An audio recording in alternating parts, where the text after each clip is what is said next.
Alexander Mackenzie was born in Stornoway, Scotland, 1764. He moved to New York with his father after his mother died. He ended up leaving a year later for Montreal due to the War of Independence threatening his safety. Once he finished school, he joined the Gregory McLeod and Company when he was only 15. Before long, the Gregory McLeod and Company was bought out by the Northwest Company that became one of the largest competitors of the Hudson's Bay Company. When he was age 20, he had become talented in making friends with the natives and generated lots of business trading pelts with all peoples.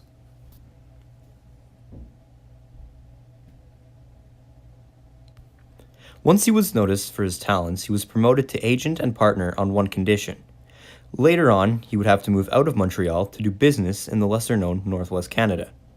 He then traveled to Grand Portage on what is now known as Church River. From there, he moved to Fort Athabasca and met a fur trader named Peter Pond, who was also a mapmaker.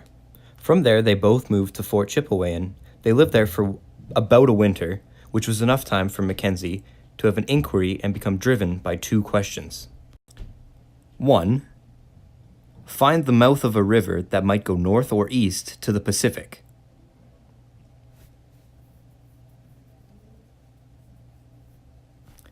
2. To introduce new ideas to the fur trade. Mackenzie departed for Fort Chipewyan to look for the Pacific Ocean on June 3, 1789. Alexander and his group had many rough conditions along the Slave River and Great Slave Lake. They experienced conditions like ice, rough fields, mosquitoes, and other insects.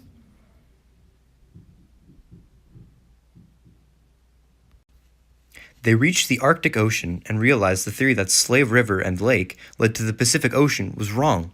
It led to the Arctic Ocean.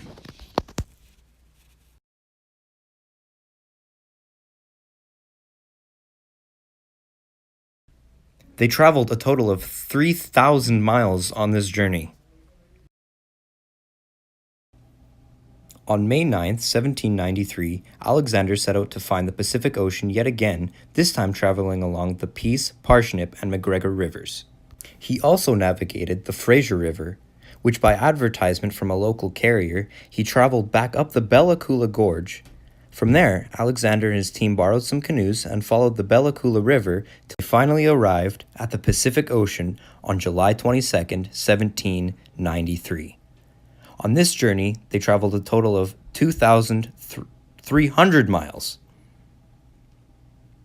He traveled back to the UK and passed away from Bright's disease in 1820 at the age of 56.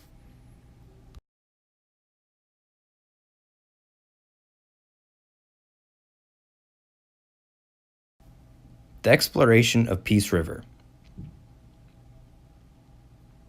One of Mackenzie's greatest treks was the exploration of Peace River.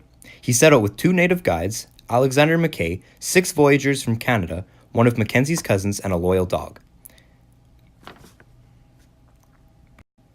They left Fort Chipewyan on October 10, 1792, and voyaged through the Pine River to the Peace River. Once winter arrived, the group set up a small camp at a fork on the Peace River on the 1st of November. He and the people with him built a small fort that they could stay in through the winter. Following, it became known as Fort Fork. In May, once it was clear to leave, he set course to the Fraser River, but was told by local natives that the south was not the way to go and to stay away from the Fraser Canyon. Locals told him that he should take the Grease Trail by going up the West Road River, going over the coast mountains, and going down the Bella Coola River to the sea. After listening to natives and sticking by his team, they reached the coast on July 20th, 1793. This journey was the first recorded transcontinental crossing of North America.